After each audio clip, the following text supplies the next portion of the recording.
ሰላም ሰላም ኢትዮጵያውያን እንዴት ናችሁ? በመላው ዓለም የምትገኙ እንዲሁም ኤርትራውያን አሕዋትና ከመይ ኣለኩም? በትግርኛ ተዛሪብናዮ መጺናዮ እንኳን ንመበል 46 ዓመተ ነጻነት ኣብጽሐኩም ሰላም ጸኒሕኩም ጽምዶና ንሓቂ ኮይኑ ተመስገን ፈጣሪ እዩ ዘብል ዜና ንሓበሬታ አሪ በጣም የገረመኝን ነገር ልንገራችሁ። እነ መሃል ሜዳ ምናምን የሚባሉ ጋዜጠኞች ይህ ጊሽጣ ራስ አስመራ የሄዱ ቀን በኢትዮ ኤርትራ ግንኙነት በአንድ ፖፖ ካልሸናን ካልቀዘንን ብለው የዛኔ አስመራ ሂደው ከአስመራ መልስ እንዴት እንደምታስጎመጅች ከተማ እንዴት እንደምታምር እንዴት እንደጸዳች ዕዳ የለባት የተረጋጋ አንድ ሌባ የሚባል የለም አስመራ ውስጥ። ወይኔ ምዕራብ ወይኔ ኢትዮጵያውያን ወሬ አቤት ወሬ አቤት የመንግስት ካድሬቡን ነዲያለኝ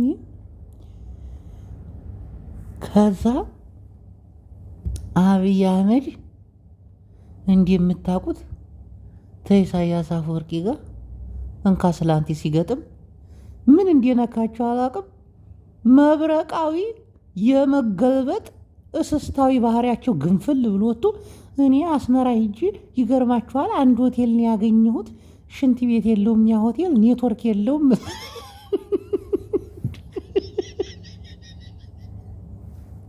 ኢትዮጵያውያን የወሬ ቋት እኮ ናቸው። የወሬ ቋት ሲያጥላሉህም ሲወዱህም። እኔ አንዳንዴ የሆነ ስሜታዊ ሆነው የሚያወሩት ነገር የሆነ ከታች የሆነ ጎርጎር እያረጋቸው የሚያወሩ ሁሉ ነው።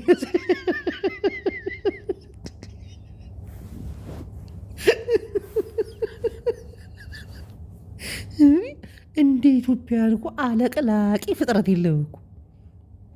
ስታሊን አሁን አዝመራ ገብቷል። የሚያወራው ነገር እውነት ያለውን ነገር ነው። ልክ እንደነሱ አሙቅልኝ አጮሁልኝ ምናምን ነገር የለም፣ ሱሙልኝ የለም። በቃ ስታሊን እግዚአብሔር እኔ ተጋሩ በቃ ሀቀኛ ፍጥረቶች ናቸው። ይሄ ሁለት ህዝብ እኮ ጽምዶ ሲያንሰው እኮ ሀቁን በቃ ተናግሮ የሚኖር ህዝብ። ኢትዮጵያውያን ግን አፈርንባችሁ። ጭራሽ ደግሞ አታፍሩ።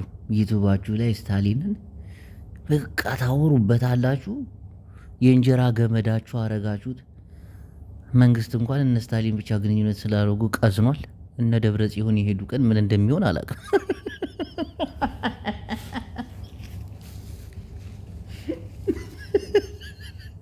የዛኔ አለቀ። አብይ አህመድ በቆመበት ነጭ ቀዘኑን እንደሚቀዝን እርግጠኛ ነኝ። ቀልድ ያለ እንዲህ ሞጣ ቀራኒው እውነቱን ነው። አንዳንዴ ሁለቱ ትግሬዎች ተያይዘው ተመጡ ከምድረ ገጽ ነው የሚያጠፉን። አማራ ንቃ።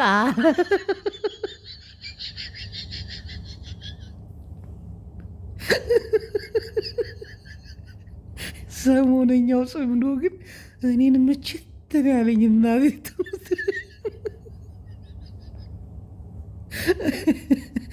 አንዳንድ ተንከሲስ ትግሬዎች ደግሞ አሉ። ስታሊን ለሻቢያ ማጎብዴድ ጀመረ። ተመልከቱ። ሻቢያ እንደዛ እንዲያልጨፈጨፋቸው፣ እንደዛ እንዲያልገደላቸው፣ እንደዛ እንዲያላረጋቸው አሁን ሂዲው ለመንግስት ማጨብጨባቸው ለኤርትራ መንግስት በቃ ህወሓት መሸነፏን የሚያሳይ ነገር ነው። በጣም የሚገርም ተጋሩ ደግሞ አሉ። ከየት መጡ አይባሉ። የሆነ ሰዓት ላይ ዱብ ብሎ ነው ከሰማይ ቁጭ ቢል እዛ ቤት። ስሚ እንጂ የኔ ቆንጆ ለኢሳያስ አፈወርቂ ጋብዛችሁ ለአረብ ድኖር ተውሳቸው፣ ለሱዳን መንገድ ዝጊልን አልፋሽጋን ውሰጂ ብላቸው። ተመልከት እንጂ እናንተ የሰራችሁት። እኛ ዛሬ ከስታሊን ጋር ብንገናኝ ችግሩ ምንድን ነው? ያው ስማ እሱ መንግስት የሰራው ስህተት እስከሆነ ድረስ አሁን ስህተት ነው፣ ግን ይሄ ሉዓላዊ ነው። እንደ ክልል አሁን አማራ ክልል ብቻውን ነው የሚዋጋው። በቃ ከማንም ጋር ግንኙነት አያደርግም። ብቻችንን ነው የምንፋለሙ። ምክንያቱም ኧረ ይለቅልሽ እንዲህ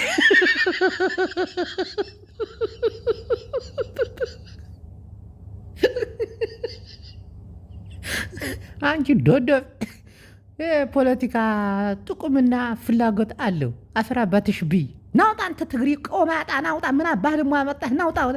አንቺ ቦጭቧቂ የለማይ ልጅ ነሽ።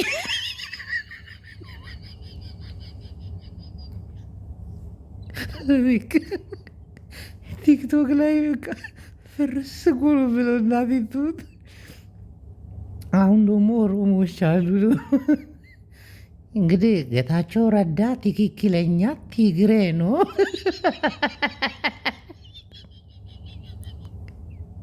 እግዚአብሔርን አይሸውዱኝ። አንዳንድ የትግሬ ወጣቶች ህወሓት ልትጨርሳችሁ ማታላች እንደ ጌታቸው ረዳ ናቅታችሁ አገራችሁ ከኤርትራ ጠብቁ።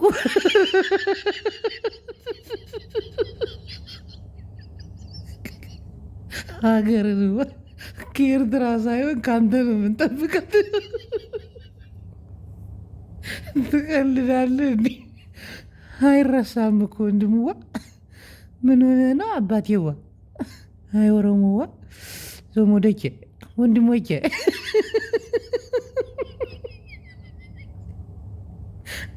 ከአብይ አህመድ ጋር እሽኮለሌ በምትሉበት ሰዓት ላይ እኛ እኮ የኤርትራ ህዝብ እኮ ወንድም ህዝብ ነው፣ ወንድም ህዝብ ነው።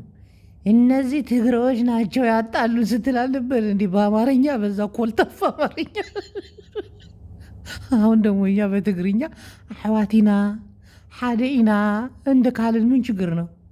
እናንተ እንኳን በማትግባቡበት ቋንቋ አንዱ በአማርኛ በተኮላተፈ አንደኛው በተሰባበረ ወንድማማቾች ነን ስትሉ አልነበር? አንድ ቋንቋ እያወራን ምን አለ ወንድማማቾች ብንሆን? ለምንድን ነው እንደዚህ? ደግሞ እኮ ጦርነትን አልሰበክንም። ለምንድን ነው ፍርሃት በፍርሃት ይሆናችሁት? ከመጡ አይለቁንም ነው አይደል? ይገርፉናል።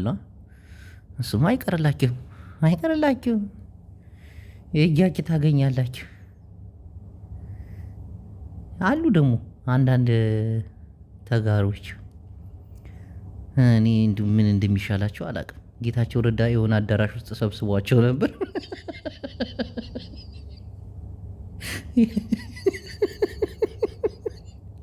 ቁናሳም ይሆኑ አልናገርም፣ እኔ አልናገርም። እናቴ ግን ያሳፍራል። ከኤርትራ ጋር መገናኘቶቻችን በጣም ጥሩ ነው። ግንኙነታችን የሰላም ነው። ደብረጽዮን እንዳለን እኛ ሰላም ነው የምንፈልገው። ስታሊን እንኳን የሆነ ድልድይ ላይ ቁማ ይሄ ትግራይ ነው ይሄ ኤርትራ ነው ተመልከት፣ ሉዓላዊነት ሳትጥስ። ኢትዮጵያውያን እኮ የዛኔ በር ሲከፈትላችሁ እኮ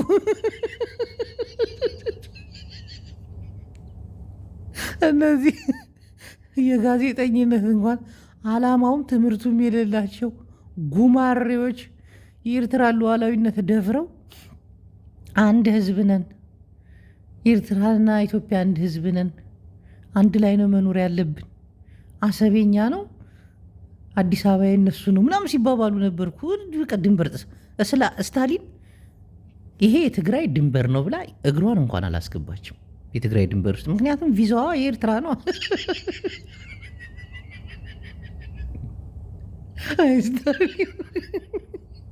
ኣብዚ ባዕዶ ዘለዋ ከፍቲ ናይ ትግራይ ከፍቲ እየን ናይ ኤርትራ ኣበይ ከም ዝኸዳ ይፈልጣን እየን። ግን በቃ ቲዲኤፍ ብርሑቅ ሪአዮም እዶም ኣውለብሊቦም ሰላም ኢሎምኒ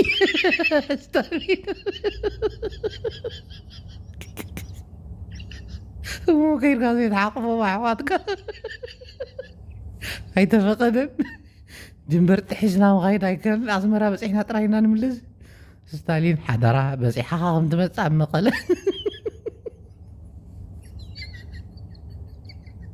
ስታሊን መቀሌ ካልእ ድማ እናቴ ፀምዶና ሱቕ ኢሉ እዩ።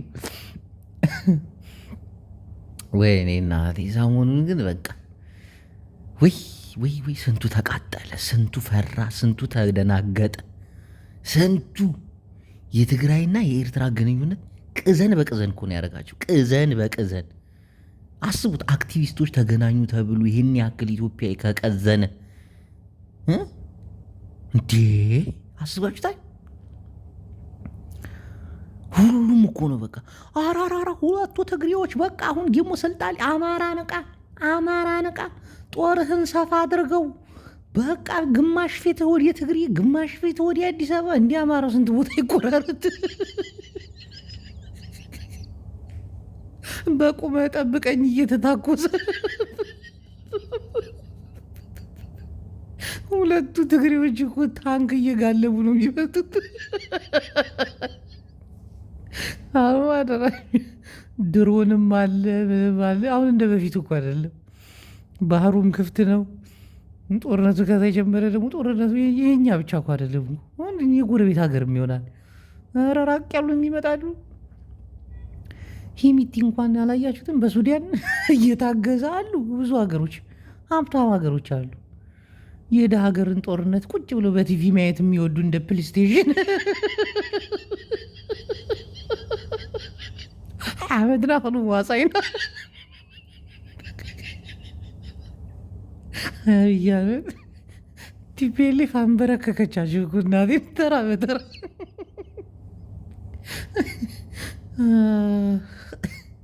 ወላሂ ቲፔሌፍ ያያነ አና ቲፔሌፍ ይበቃ እቅስም ቢላ አና ቲፔሌፍ ቀልዳለ እንዲ መሬት አንቀጥቅጥ አናጋው ስጠው የተባለ እኮ ጠላቶቹ እንዴት እንደሚፈሩት እኮ ቲፔሌፍ ሲባል ቀልዳለ እንዲ ቲዲኤፍ ሲባል ራሱ እናቴን አንገታችንን ቀና አድርገን እንድንናገር እንድንስቅ እንድናላግጥ ያደረጉ ኢትዮጵያን እኮ በእኛ ሞት እኮ ሲስቁና ሲያላግጡ ነበር እኮ። አሁን ተራየኛ ነው። አሁን ተራየኛ ይመስለኛል። እናቴ የምንስቅባቸው ይመስለኛል። አብይ አህመድ እንኳን እንደ በፊቱ እየወጣ መዛት ምናምን ቀረኩ። ፈራ። ጌታቸውን ጃስ በላቸው እያለች መላክ ጀመረች። ኧረ እነዚህን ሁለት እግሬ ጃስ በልልኝ ጌታቸው፣ የሆነ ነገር በል። እኔ ወጥቼ ብናገር ይቆጣሉ። ከኔ አንተ ትሻላለህ።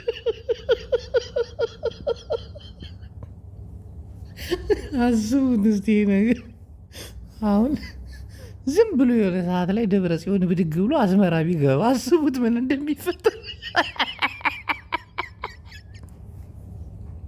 ምድር ጻሕፂሓ ክትመውት 4 ኪሎ ይህ ፓርኩን አብይ አህመድ ያሰራው ፓርክ ነው። እዛ ጋር እንዳለ ቅዘን በቅዘን በቃ ይህ ባለስልጣን ሱፉ ላይ እያራ ታገኘዋል። ምክንያት በምክንያት ነው የሚሆን። አብይ አህመድ ውጭ እጅ ሊታከም አመመኝ ቁርጠት ያዘኝ ብሎ ሁሉ ፔሬድ የመጣ ብላ ዳነች አቤቤ ትወጣለች ከሀገር።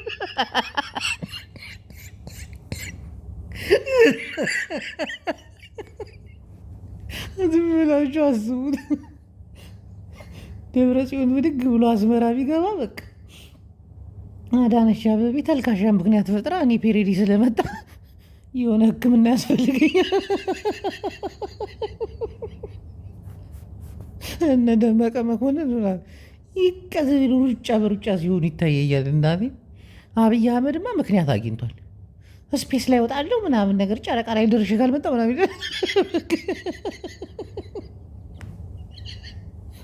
የዛኔ ጋዜጠኞች እናንተ የኢትዮጵያ ጋዜጠኞች አጨብጫቢ ናችሁ። ከማጨብጨብ ወደኋላ አትሉ። የደርግን መንግስት ወያኔ እስከ ዚምባብዌ ያሯሩጣው እነሆ አብይ አህመድን ወደ ስፔስ ድረስ ልከዋለች። አብይ አህመድ በታሪክ ለመጀመሪያው የኢትዮጵያ የዓለም መሪ ለመጀመሪያ ጊዜ ስፔስ ላይ የሄደ ምናምን እያላችሁ ስታዳምቁ አይደለ? መጀመሪያው የዓለም መሪ ፈርጥጦ ወደ ስፔስ የሄደው በወያኔ ምናምን እያላችሁ ደግሞ ድምቀቱን እራሳችሁ ናችሁ የምታደማምቁት እኮ። በሚገርም ሁኔታ እኮ በቃ እንዲሁ ምላስ ሰጥቷችኋል ወይ ምላሳችሁ። በዚህ ምላስ ትንሽ ጀግንነት፣ ትንሽ ወኔ፣ ትንሽ ሀገራዊ ፍቅር ምናምን ቢኖራችሁ እኮ አልቀን ነበር። ምድር ላይ የሚተርፍ የለም። እውነቴን ነው። እንዲሁ ዓለም ላይ ለመጀመሪያ ጊዜ ወደ ስፔስ የሄደ ወደ ጨረቃ የሄደ መንግስት አብይ አህመድ ተብሎ ይወራል ስትይ ለመጀመሪያ ጊዜ ህወሓት አባራው ወደ ጨረቃ የተሸኘ መሪ ከጨረቃ መልስ ኢትዮጵያ የሚባል አይረግጣትም። እዛው ህዋ ላይ ይቀራታል። እዛው ጨረቃ ላይ ይቀራታል። በተለይ አሁን ደብረ ጽዮን እንዲሁ የሆነ ነገር ፈጥሮ የሆነ ነገር ቢያደርግና ትንሽ አስመራ ደርሶ እንደው ለሻይ ለቡና እቺን የአራዳ ሰፈር ምናምን ሾፍ አርገሻት ብትመጪ አባሻውን የምትባላለች አሉ እዛ። እስቲ ደብረ ጽዮን በእናት ሰው እንዲሁ አውርቶ እንትን ይበል ይውጣለት። ይሄ ወረኛ ኢትዮጵያ ግን ደስ የሚለው ነገር ጽምዶ በሚባለው ነገር ማለት ነው ብዙም አልተናገሩ። የተናገሩትም የትግራይንና የኤርትራን ጀግንነት ነው። እናቴ ብዙዎቹን አዳምጫቸዋለሁ እየዞርኩኝ። ኧረ እንዲህ ህወሓት እንኳን ብቻዋን ከበናት አስከብበናት ያልቻላት አሁን ሁለቱ ጥምር ከሆኑ አለቀ። አማራ አልቋል። በአቋራጭ ቀድሜያለች ህወሓት።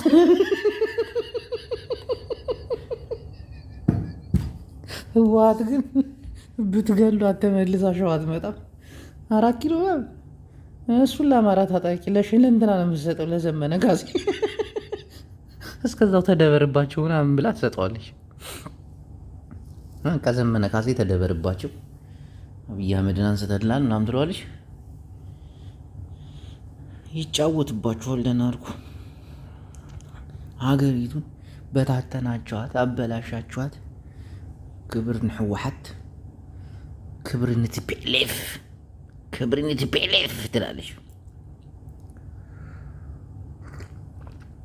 እኔ እኮ ህወሓትን አንዳንዴ ጥፋት አጥፍቷል። ሀገር በሚመራበት ሰዓት ላይ ፍጹም ትግራይ አላለፈለትም። ስደተኛ ነው። ጥሩ ኑሮ እንኳን የኖረ አይደለም። በጣም ቲፒኤልኤፍ ለትግራይ ህዝብ አበላሽታለች። ቢሆንም ግን እንደ ኢትዮጵያ ህዝብ የትግራይ ጥላቻ እዛ ላይ ደግሞ የትግራይ ጥላቻ ብቻ አይደለም፣ የትግርኛ ቋንቋ ጥላቻም አለባቸው ኢትዮጵያውያን። ይህን ነገር ኤርትራውያንም ማወቅ አለባቸው። ትግራዋይ ሲጠላ ኤርትራ እንደምትጠላ ማወቅ አለብን። ደደብ እንዳቱ የሚጠሉት ቋንቋውን ሰው የተካለለው በቋንቋ አይደል? እና የዛ ጥላቻ በቃ ቲፒኤልኤፍን እንድትወዳት ያደርጋል። የትግራይ አንዳንዶቹ ሲናገሩ እንዴት እንደሚያቃጥሉ የሆነ ነገር ልትናገር ትልና ይጭ ደግሞ ብትናገር ሌላ ነገር ነው የሚመጣው እንጂ ቅንድባቸውን ብለህ እህኔ ነበር ሁሉንም መጨፍጨፍ ናታቸው ምድረ ቅንድባ ሙላ። ለማንኛውም ሰብስክራይብ፣ ላይክ ምናምን እያደረጋችሁ ምእመናን፣ አንዳንዴ ስቱዲዮ ለማቋቋም እየፈለግኩ ነው። ትንሽዬ ስቱዲዮ ምናምን ቤት ውስጥ ምናምን ፏ ያለች ድምጿ ማታስተጋባ የሆነ ድምፅ ጥራት ያለው አንዳንዴም በቪዲዮ ለመከሰትም እያሰብን ነው። ፊታችን ላይ የጅብ ማክስ አድርገን ምናምን እና እስቲ ማገዝ የምትፈልጉ ሰዎች ካላችሁ በውስጥ መስመርም እያወራችሁን ወደ ደግሞ ሰፋ ሲል እንደዚህ ደግሞ ወደ ሳተላይት ለመምጣት እናስባለን። ደግሞ እንደገና ደግሞ በጣም ሰፋ ሲል ደግሞ እንደገና በህልማችሁም እንመጣለን የሚል ግምትና ሀሳብ አስተያየት ስላለን መርዳት የምትፈልጉ በፔፓልና በዜን ቁጥር እናስቀምጥላችኋለን እዛች ላይ። እስከዛው ግን እንትን ብታደርጉ መልካም ነው። ካሻፕ ምናምን እናስቀምጣለን። ሱፐር ስቲከር እና ሱፐር ቻት ብትጠቀሙ መልካም ነው። ድሃን ጥዕና ያሃበልና ጽምዶና ቀጻሊን ሀበሬታን ይግበረዩ። ትግራዋይ እንኳን ካሕዳም አይኮነን ኤርትራውን ሓደ እንዲዩ ካሕዳም አይኮኑ እዩ ኤርትራም ተጋሩም። አሁን ለምሳሌ አብይ አህመድ እና ኢሳያስ አፈወርቂ የሆነ ሰዓት ላይ የሆነ ነገር ብለው ምናምን አንድ ሆነው ነበረ፣ ቃል ተገባብተው ነበር። ቃላቸው በደምና አጥንት ነው። ግን አብይ አህመድ ያንን ደምና አጥንት የሰው ልጅ ሰው መስሎ አይታየውም፣ ርካሽ ነው ለሱና ያንን ነገር ጣሰበት። ኤርትራውያን ልክ እንደ ተጋሩ ናቸው። በመስዋዕት ቃል ከገቡ ቃል ነው እስከ ለተሞታቸው። ለዛም ነው ኢሳያስ አፈወርቂ ተቆጥቶ ጦሩን ስሎ የሚጠብቀው እና በሁለቱ ቃል ከተግባቡ፣ ሁለቱ ተገሬዎች ቃል ከተግባቡ ቃላቸው በደምና ባጥንት እስከሆነ ድረስ መቼም ዓላማቸውና ግባቸው ላይ ሳይደርሱ አብይ አህመድን አይፋቱትም ብዬ አስባለሁ። ክብር ንቲዲኤፍ፣ ክብር ንኢፒኤልኤፍ።